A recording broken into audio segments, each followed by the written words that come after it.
When Naoya Inoue shocked America, it wasn't just another victory added to a perfect record. It was a statement delivered with cold precision and violent authority. By the time he stepped onto American soil in 2017, the whispers had already begun. He was a destroyer in Japan, a three-division champion with an undefeated record and frightening knockout numbers. But critics asked the same tired question. Had he really been tested? Had he faced adversity outside the comfort of home? Or was he simply a big puncher built in a smaller weight class, protected by geography and matchmaking? Standing across from him that night was American champion Antonio Nieves, proud, confident, fighting in front of his home crowd and convinced that the so-called monster was overrated. The narrative was simple. Inoue had knocked out smaller men who stood directly in front of him. Now he would meet resistance.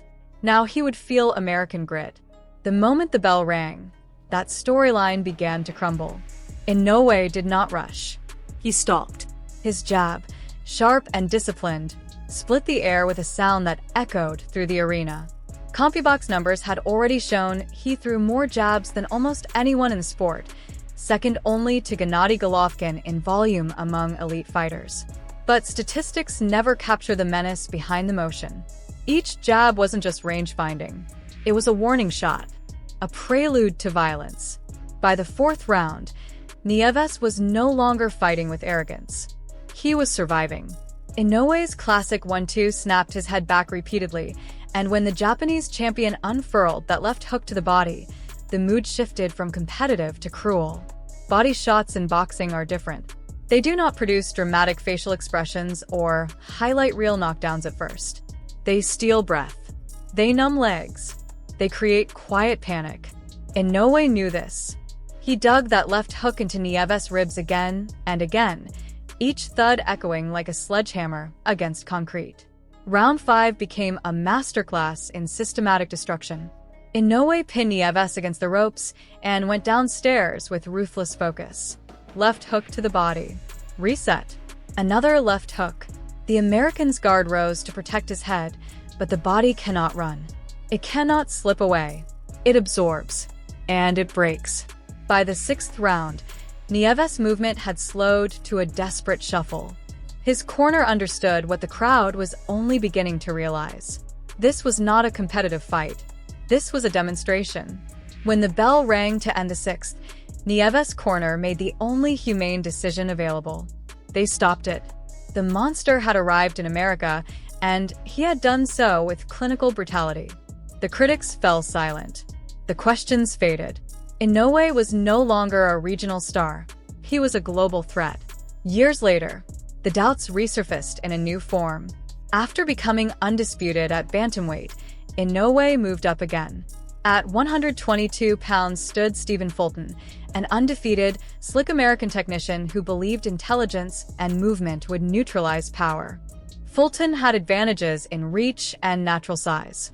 He had confidence, skill, and a team that went as far as accusing Inoue of hand-wrapping improprieties before the fight even began. The tension simmered. The subtext was clear. Could Inoue handle a pure boxer at a higher weight? From the opening round, the answer unfolded with frightening clarity. Inoue did not chase recklessly. He measured. His jab beat Fulton to the punch repeatedly, snapping the American's head back and disrupting rhythm before it could be established.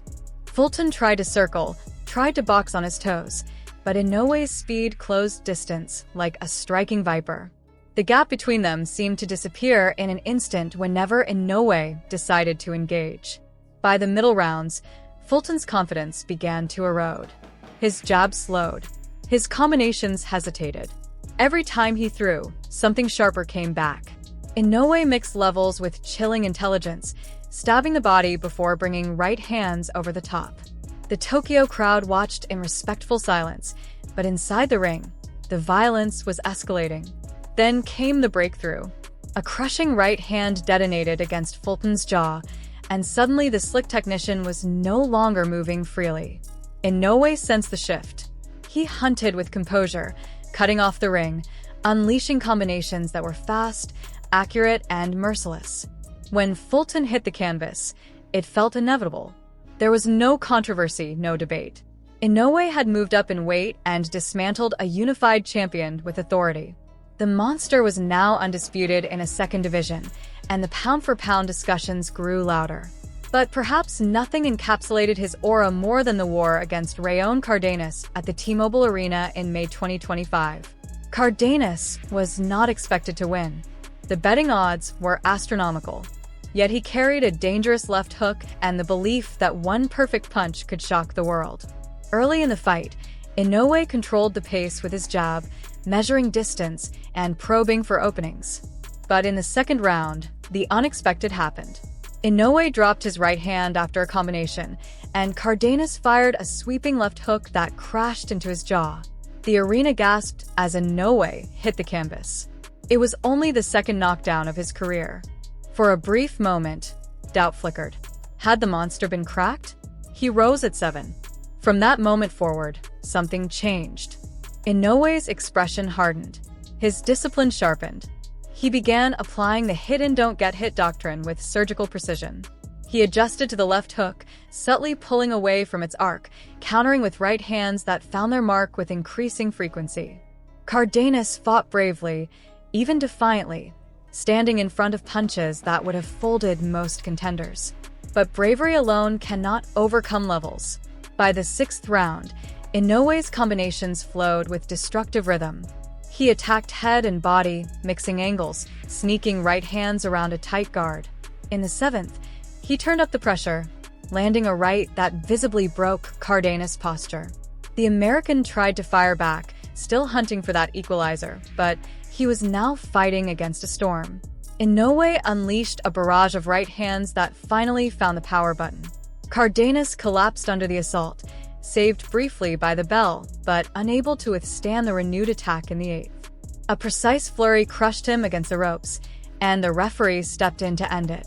The monster had been dropped, tested, and forced into adversity. And he responded with calculated violence. That is what shocked America. Not just the knockouts, not just the speed. It was the adaptability, the composure under fire, the way he could be hurt and then evolve mid-fight, raising his level until the opponent simply could not survive the pace. Naoya Inoue is not merely a puncher. He is a technician wrapped in dynamite, a high IQ predator who studies, adjusts, and then destroys. Across divisions, across continents, against champions and challengers alike, the pattern remains the same. Doubt him at your own risk. Stand in front of him, and eventually something will break. If you've followed his rise from Japan to global superstardom, where do you rank him among the greats of this era? Was the American debut the true arrival, or was it the dismantling of Fulton that sealed his legacy? And after surviving adversity against Cardenas, has he proven he can handle absolutely anything placed in front of him?